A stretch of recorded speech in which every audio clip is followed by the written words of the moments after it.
Hey everyone, got a bit of a different video today because, well, I wanted to talk about what the hot news is, Kareem Hunt being released by the Chiefs, being cut by the Chiefs because he's a little coward. So I thought, why not talk about that? Because there's some absolutely ridiculous things going around. And where I wanted to start was, I've got some of my favorite websites up here at the top ready to look at.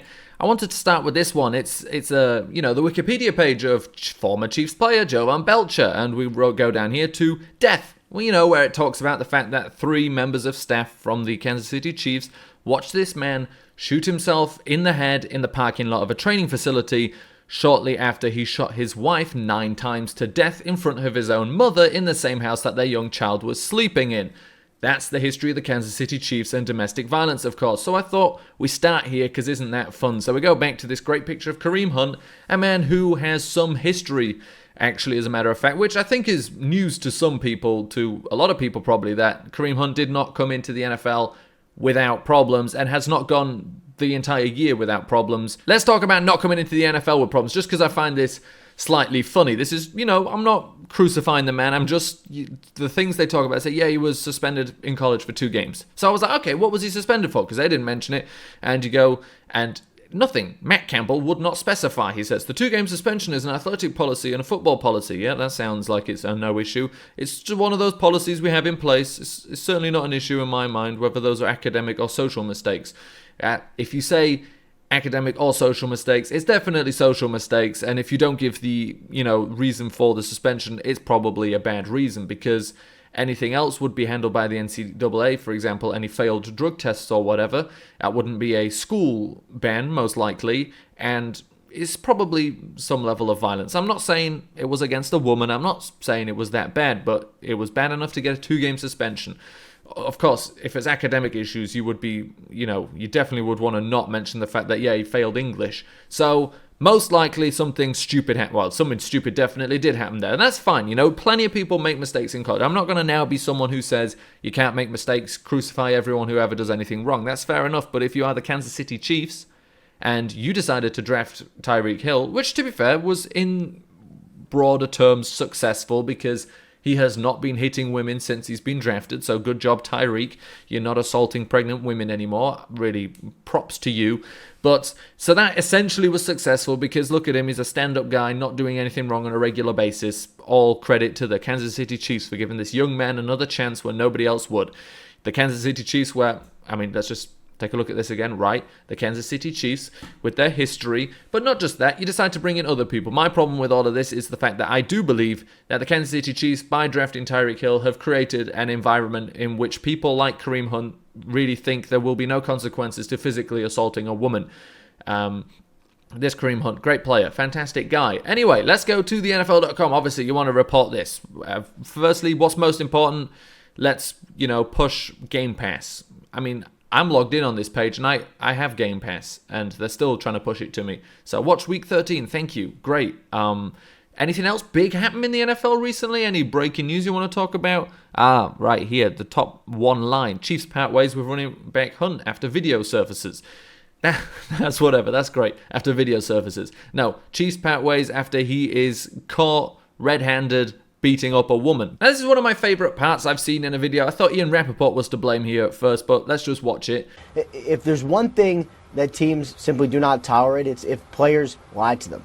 That's right, everybody. One thing teams do not tolerate. It is not violence against women. It is not domestic violence in general. It is if you lie to them. Now, at first I thought, wow, Ian Rappaport is out of touch and stupid.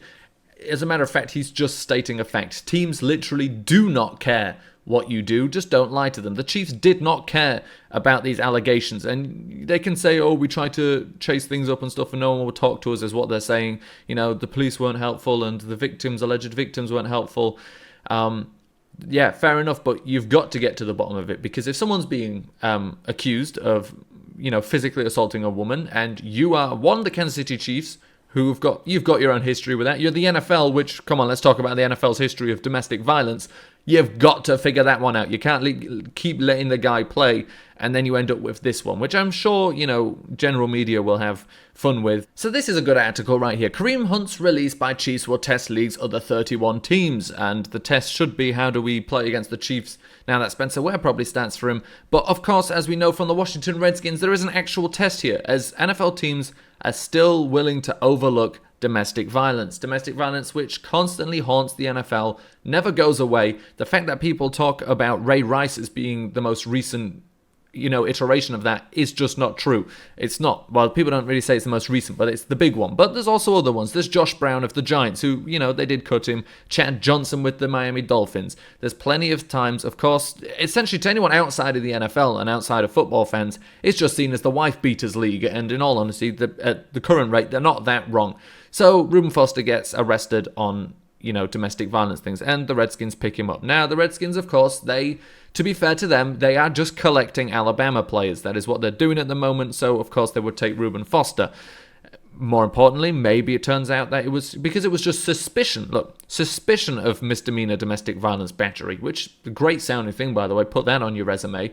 But it's suspicion, so maybe it turns out he didn't do it. I mean, the other arrests and general, questions about his character, which have been there since the draft, but were ignored. And to be fair, I ignored them too. I thought maybe it's just wrong. But suspicion of, so maybe it turns out it's not, and you've got yourself a really good player. So maybe you just take that guy, right? So maybe someone will take Kareem Hunt, who, hasn't been arrested on suspicion of, is just on video being shown to be physically assaulting a woman. So, maybe somebody will want him. It's a good running back. There's it's just such a need for good players that you would completely ignore abhorrent acts that shouldn't be accepted in society broadly, much less in a small confined thing where you can choose who is a part of it. You can choose who is a part of the NFL, and you are choosing to let these people be a part of it. Anyway, I just wanted to, look at some things, have not some fun with it. I did go over to Jovan Belcher, which probably was a slightly bad move in the sense of that's a little bit too dark and depressing, but I think it needs to be remembered when we talk about Kareem Hunt and Reuben Foster in the sense of, maybe his suspension will be over. It doesn't stop with, just hitting somebody. It's not, the bottom level of, come on, he made one mistake. Jovan Belcher made one mistake. He shot his wife 9 times and she died, and then he killed himself. That is one mistake. You can't keep accepting one mistakes because maybe Reuben Foster never does it again. Maybe Kareem Hunt never does it again. Tyreek Hill never did it again, but somebody else is going to do something, and you create this environment where it's okay. Are the NFL stupid? Yes. Am I going to stop being interested in the NFL? No. But am I going to stop being interested in... To be fair, I never really cared about Kareem Hunt that much, but I certainly don't want anything to do with him. I have nothing to do with Tyreek Hill by choice. It sounds stupid, but take, for example, Madden Ultimate Team. I have, on 2 occasions, got Tyreek Hill's power-up card, and on 1 occasion got his core elite. And I could have kept those, and in terms of the series I'm doing, I tend to keep things like that. But I sold them. I would never want to use him even in the game. I don't want anything to do with him. Now, I'm alright with the fact he's not doing anything else wrong, but that is what it is. Now, I wouldn't ever touch Hunt. I wouldn't ever touch Reuben Foster, and I like Alabama players, but, if I can do anything, I'll do that, Big Sean's grandma told him one man can change the world. Maybe I can change the world by not having anything to do with it. But anyway, so all I wanted to say is Kareem Hunt is a coward, and yes, he's bigger than me and stronger than me and more physically intimidating than me, but fact is I don't ever hit women, and he does, which makes him a poor excuse of a man, which makes him, he shouldn't be allowed to come back into the NFL, not because of specifically what he did, but because allowing him to come back encourages everybody else that, and it just tells them it's not a problem. Reuben Foster being claimed off waivers tells them it's not a problem. Jay Gruden said, it's not here now, but, Doug Williams really managed this one well, but Jay Gruden said, there's a chance he never plays. Doug Williams said, it's small potatoes. Hit a woman, what's that? It's nothing.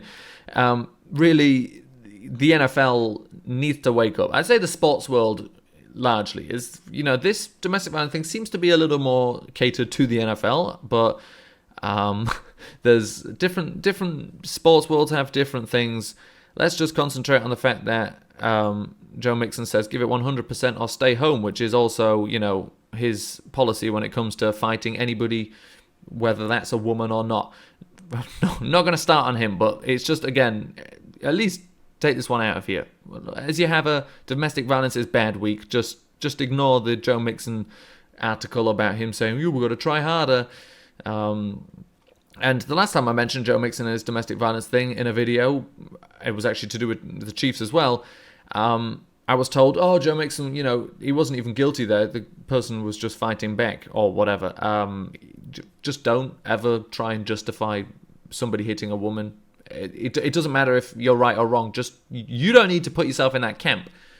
Don't justify that. You don't need to argue for it. Even if Joe Mixon was being attacked with a knife and he just fought the woman off and that's all it was, fair enough, but just don't talk about it. If people say something, it's not affecting Joe Mixon, he's got $1 million job. You don't need to put yourself in the camp of people who defend, hitting women. So that's my other tip for the day. So that is me done on this topic. Don't really want to talk much more about it. Don't defend physical violence against women. You don't need to.